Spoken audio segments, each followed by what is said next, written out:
BJP শাসিত মহারাষ্ট্র সরকার এবং মহারাষ্ট্রকে BJP সারা ভারতবর্ষে প্রচার করে যে অর্থনৈতিক দিক দিয়ে মহারাষ্ট্র হলো দেশের রাজধানী। কিন্তু মহারাষ্ট্রের একটি চিত্র আপনাদের সামনে তুলে ধরি, যেটা হলো মহারাষ্ট্রের বুলধনার কাছাকাছি একটি হসপিটালে প্রায় 400 রোগী রাস্তার উপরে খোলা আকাশের নিচেই শুয়ে আছে চিকিৎসা নেওয়ার জন্য, এবং সেখানে রোগীদের হাতে স্যালাইনের চ্যানেল করা আছে এবং স্যালাইনের বোতলগুলো উপর দিয়ে দড়ি টাঙিয়ে সেই দড়িতে স্যালাইনের বোতল ঝুলিয়ে রোগীদের স্যালাইন দেওয়া হচ্ছে। কিন্তু রোগীদের পরিজনদের অভিযোগ, যখন রোগীদের নিয়ে আসা হচ্ছে হসপিটালে সেই সময় কোনো চিকিৎসক থাকছে না।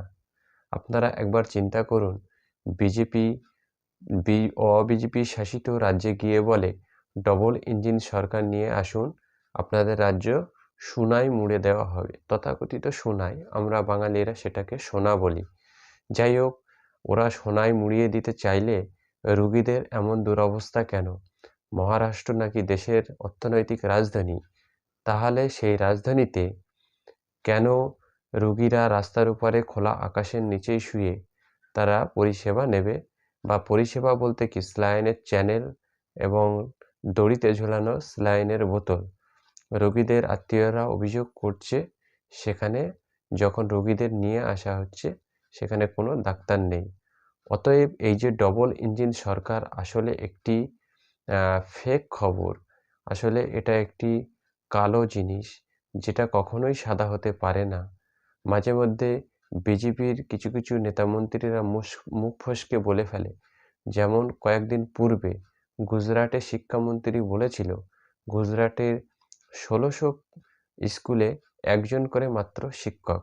অতএব এই যে বিজেপির দ্বিচারিতা এবং জোর করে চাপিয়ে দেওয়ার যে প্রবণতা, সেটা আমরা বাঙালিরা কখনোই মেনে নেব না।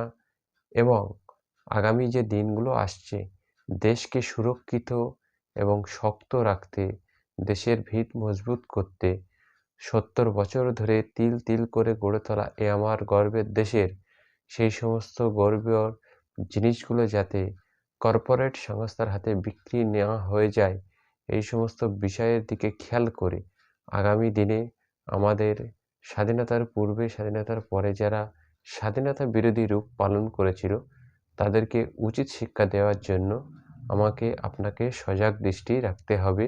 আপনারা ইনসেটে দেখতে পাচ্ছেন আমি যে খবরটি বলছি, সেই খবরের টুকরো টুকরো অংশগুলো ইনসেটে আপনাদের ছবি রূপে দিয়েছি। আপনারা নিশ্চয়ই সেগুলো দেখেছেন।